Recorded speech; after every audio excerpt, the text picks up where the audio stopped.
അതേസമയം നമ്മുടെ വിദ്യാർത്ഥികളുടെയും അധ്യാപകരുടെയും വൈജ്ഞാനിക സമ്പത്തും കേരളത്തിൻ്റെ സാങ്കേതിക വിദ്യാഭ്യാസ രംഗത്തിൻ്റെ ഗുണമേന്മയും വർദ്ധിപ്പിക്കാനുള്ള ചർച്ചകൾ കൂടി ഈ കോൺക്ലേവിൽ നടന്നുവെന്ന് പ്രതീക്ഷിക്കുകയാണ്.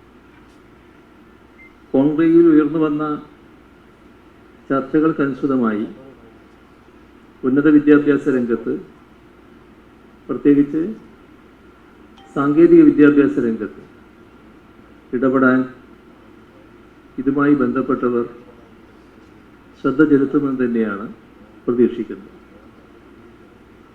ലോകത്താകെ സാങ്കേതിക വിദ്യാഭ്യാസ മേഖലയിലും സാങ്കേതിക രംഗത്തും ചടുലമായ മാറ്റങ്ങളാണ് സംഭവിക്കുന്നത്. മുൻപൊക്കെ വിദ്യാഭ്യാസം വേറെ തൊഴിൽ വേറെ എന്നൊരു ധാരണയാണ് ഉണ്ടായിരുന്നത്. കാലക്രമത്തിൽ അതിന് മാറ്റം വരുന്നത് നാം കണ്ടുകൊണ്ടിരിക്കുകയാണ്. തൊഴിലധിഷ്ഠിത വിദ്യാഭ്യാസം എന്ന ആശയത്തിന് കൂടുതൽ മേൽക്കൈ ഉണ്ടാവുകയാണ്. 2050 ലോകത്തുയർന്നു വരുന്ന ഭൂരിഭാഗം തൊഴിലുകളും ശാസ്ത്ര സാങ്കേതിക എഞ്ചിനീയറിംഗ് മേഖലകളിൽ നിന്നായിരിക്കുമെന്നാണ് വിദഗ്ധർ കണക്കുകൂട്ടുന്നത്. പലപ്പോഴും സാങ്കേതിക വിദ്യാഭ്യാസവും വ്യവസായ മേഖലയും പരസ്പരം ബന്ധപ്പെടാതെ കടന്ന ഒരവസ്ഥയുണ്ടായിരുന്നു. സാങ്കേതിക വിദ്യാഭ്യാസം ഒരു വഴിക്ക് നടക്കുന്നു. അതിനുശേഷം ചില കമ്പനികൾ സാങ്കേതിക വിദ്യാഭ്യാസ സ്ഥാപനങ്ങളിലെ വിദ്യാർത്ഥികളെ തൊഴിൽ നൽകുന്നതിനായി തിരഞ്ഞെടുക്കുന്നു. പിന്നീട് അവരുടേതായ ചില ബ്രിഡ്ജ് കോഴ്സുകൾ പഠിപ്പിച്ച് വിദ്യാർത്ഥികളെ തൊഴിലാളികളായി ആ സ്ഥാപനത്തിൻ്റെ ഭാഗമാക്കും. ഇതാണ് പൊതുവിൽ നടന്നുകൊണ്ടിരിക്കുന്നത്. ഈ ഒരു സാഹചര്യത്തിന് മാറ്റമുണ്ടാവേണ്ടതുണ്ട്.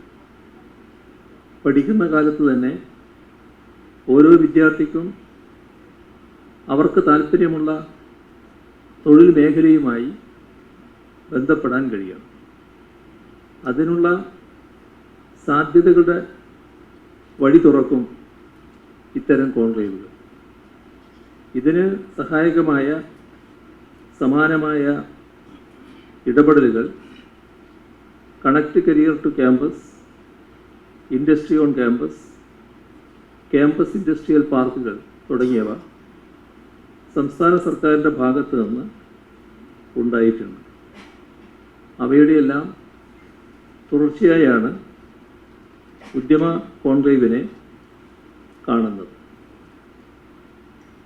നൂതന ആശയങ്ങൾ രൂപപ്പെടാനുള്ള വേദിയായി ഉദ്യമ മാറിയിട്ടുണ്ട് എന്നാണ് പ്രതീക്ഷിക്കുന്നത്. ഇതുമായി ബന്ധപ്പെട്ട് ഒട്ടേറെ കാര്യങ്ങൾ വളരെ വിശദമായി ഉന്നത വിദ്യാഭ്യാസ മന്ത്രിക്ക് നിങ്ങളുമായി സംസാരിക്കാനുണ്ട്. ഞാൻ വിശദമായ കാര്യങ്ങളിലേക്ക് കടക്കുന്നില്ല. നിറഞ്ഞ സന്തോഷത്തോടെ ഈ കോൺക്ലേവിൽ ഇതിൻ്റെ സമാപന ചടങ്ങിൻ്റെ ഉദ്ഘാടനം നിർവഹിച്ചതായും കോൺക്ലേവിൽ ഉയർന്നു വന്ന ചർച്ചകളുടെ അടിസ്ഥാനത്തിൽ തയ്യാറാക്കിയ വിഷൻ ഡോക്യുമെൻറ്റിൻ്റെ പ്രകാശനം നിർവഹിച്ചതായും അറിയിച്ചുകൊണ്ട് അവസാനിപ്പിക്കുന്നു. നിങ്ങൾക്കെൻ്റെ സ്നേഹാഭിവാദം.